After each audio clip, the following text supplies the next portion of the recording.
apa nama tu, mereka yang lompat ni, ya, sangat-sangat menakutkan kalau kita tengok, ya. Keperluan untuk melakukan pindaan terhadap Undang-Undang Tubuh Negeri bagi membolehkan rang Undang-Undang RUU Perlembagaan Pindaan nombor 3 2022 berkaitan larangan ahli parlimen bertukar parti turut dikuatkuasakan ke atas ahli Dewan Undangan Negeri ADUN. Menteri Besar Perlis Datuk Seri Azlan Man berkata beliau akan meminta penasihat Undang-Undang Kerajaan Negeri melihat Undang-Undang Tubuh Negeri Perlis terlebih dahulu sama ada mempunyai peruntukan bagi melaksana RUU tersebut di negeri itu. Maknanya sekarang dah melarat satu lagi, iaitu negeri-negeri pula. Ya, Dewan Undangan Negeri juga mesti membuat satu perubahan yang sama seperti anti lompat parti di parlimen. Maknanya tak cukup kalau sekadar di parlimen.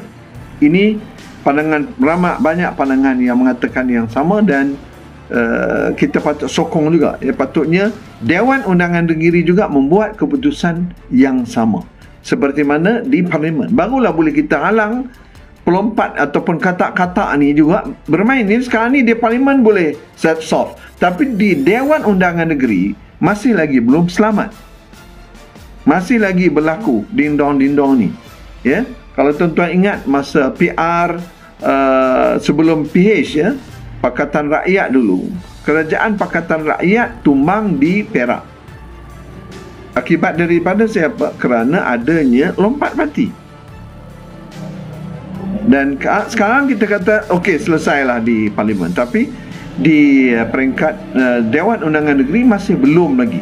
Jadi saya rasa tepat sekali kalau kita memberi desakan ini, ya, memberi desakan ini untuk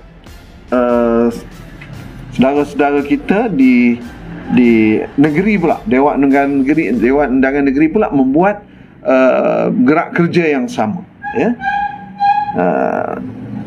Jadi kalau tak diteruskan, maknanya hanya di parlimen saja, nanti mereka buat pula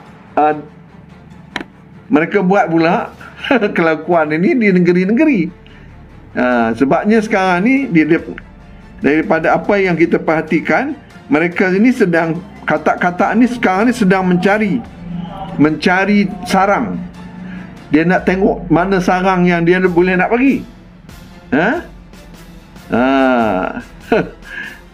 Dia nak cari ni macam mana ni, di mana dia nak bersarang. Sebab bila sarang dia dah tak boleh dibuat di parlimen, dah tak boleh, so dia kena cari sarang. Dan bukan mustahil mereka yang nampaknya tak ada harapan, dan mereka orang politik, saya yakin mana-mana pun mereka pergi, mereka akan hancur, ya, akan ditolak oleh rakyat. Lalu dia akan pergi ke negeri, sekurang-kurangnya dapat jadi dol lah. Tapi ingat, kalau di negeri pun saya yakin rakyat Malaysia bukan bodoh. Rakyat Malaysia bukan bodoh. InsyaAllah rakyat Malaysia akan benamkan mereka pula di negeri pula kalau mereka masuk ke negeri. Apa-apa pun tuan-tuan, kita berharap kali ini tengok macam mana kalau kita dengar di sini, ya. Saya setuju dengan pandangan Lim Guan Eng. Tuan Yang Pertua, langkah seterusnya ialah untuk memperkasakan pembaharuan demokrasi, ialah dengan menjadikan SPRM accountable hanya kepada parlimen dan bukan seperti sekarang di bawah jabatan Perdana Menteri. Sudah sekian lama SPRM diperalahkan sebagai satu senjata politik untuk mengekalkan sokongan kepada kerajaan ataupun mengugut ahli parlimen pembangkang untuk menukar sokongan mereka kepada pihak kerajaan. Sekiranya tidak ada tindak balas positif daripada ahli parlimen pembangkang, maka SPRM akan terus siasat dan menyusahkan ahli parlimen pembangkang, termasuk didakwa di mahkamah.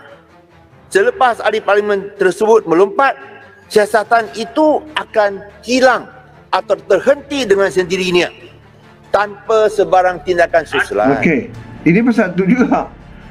SPRM juga, maknanya kalau sekarang dah selesai, okeylah.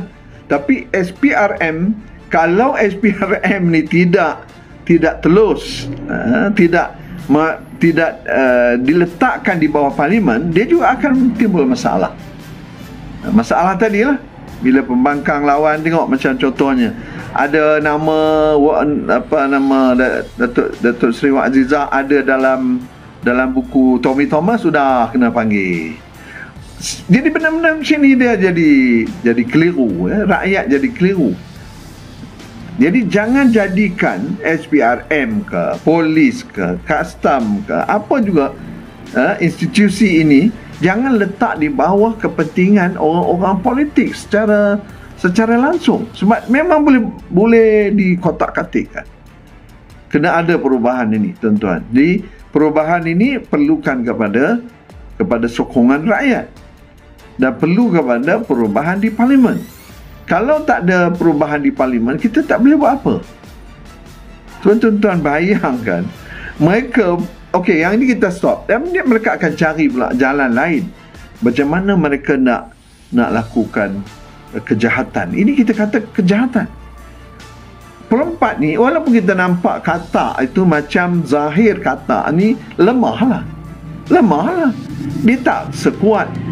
Tapi tuan-tuan, kelakuan kata ni kalau kita biarkan, mereka akan jadi bahaya kepada negara. Sebab mereka boleh ubah pendirian mengikut kepada matlamat personal mereka.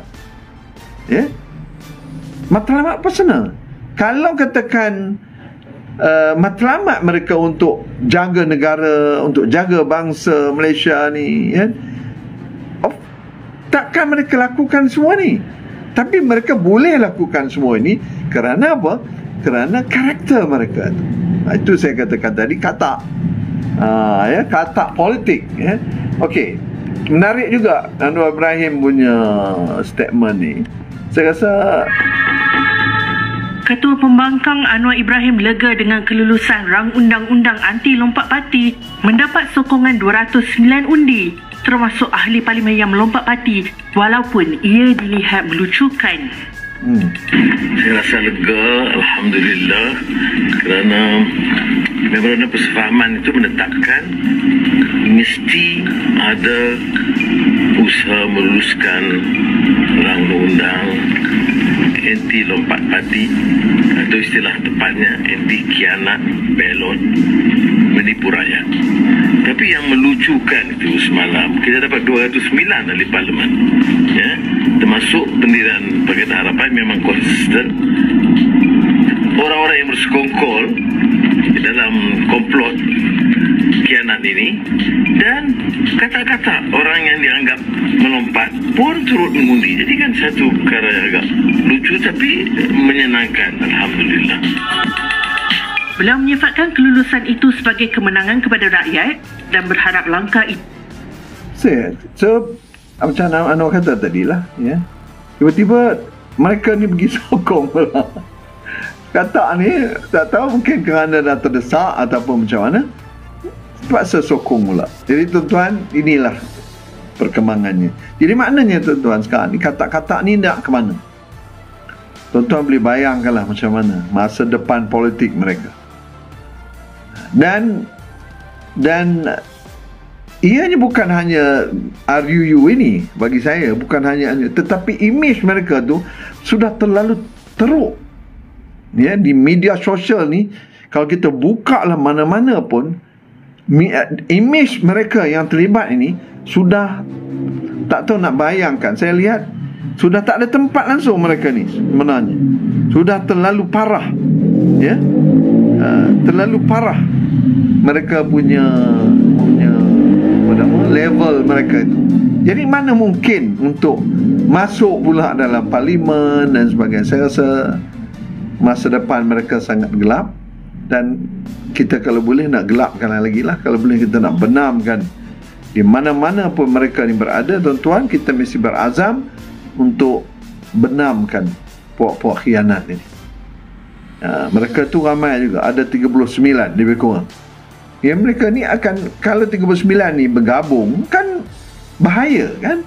Dia carinya PAS, dia carinya UMNO yang lebih kurang tak berapa nak ini.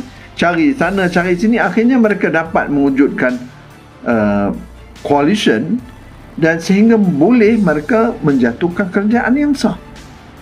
Ini bukan main-main, dan ini kejahatan yang cukup luar biasa. Jahat luar biasa. Ini bukan jahat biasa ni. Ini jahat luar biasa. Dan kalau kita biarkan, rakyat biarkan, maknanya generasi kita akan datang, dia tak faham yang mana betul politik ni.